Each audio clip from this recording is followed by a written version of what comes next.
This is David Seaver here in Manhattan again, and today we're going to talk about Winfield Scott. So you can see right here, Winfield Scott House, one of the few New York Civil War generals who would reside his time in Manhattan. Now Winfield Scott, old fuss and feathers, as we can see right here in this photo.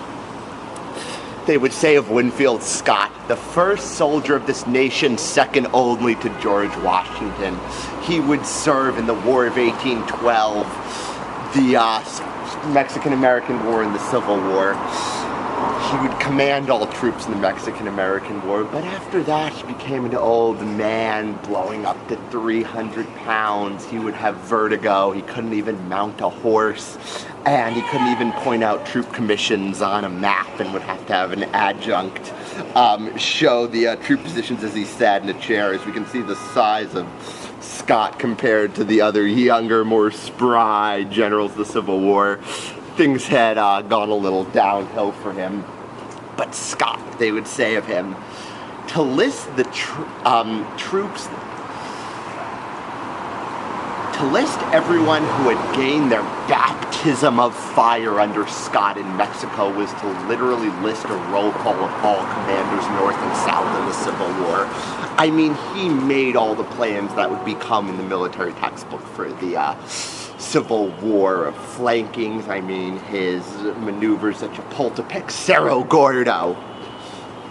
So, Scott, though, after the Mexican-American War, things would go a little downhill. You know, he would be called old fuss and feathers. You know, he became a 300-pound man, and then the Civil War begins. Lincoln calls him our best general, but he's too old to command troops, so he calls in George B. McClellan to command the troops.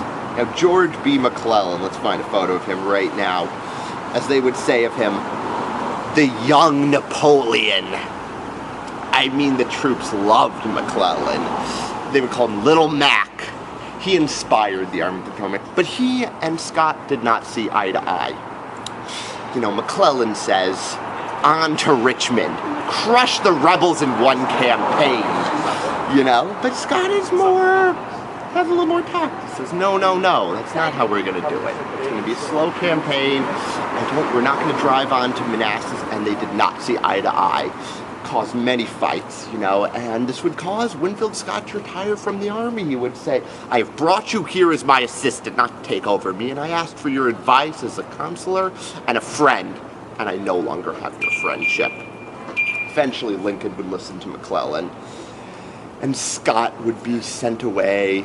As they would say, in early November of 1861, he would be sent off on the train to spend the rest of his life in New York, often at Delmonico's, the steakhouse, to dine on terrapin, a steaming spoonful held 6 inches from his face, as he would say of terrapin or turtle, which is not often ate now, the best foodstuff vouchsafed to man by Providence.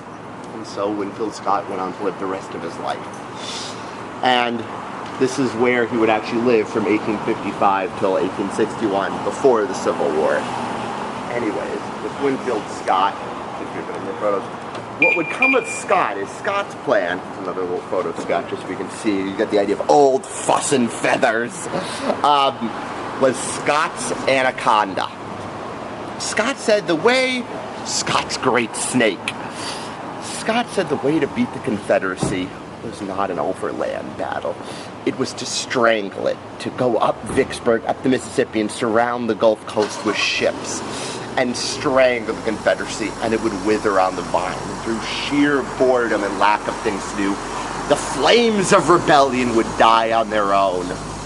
In the end, toward the end of the war, Lincoln and the generals would actually take on Scott's great snake, but it would take 4 years of fruitless, headless charges and battles of the idea of McClellan and the attack and on to Richmond to fully see that maybe in the end Winfield Scott, old fuss and feathers, had the best idea.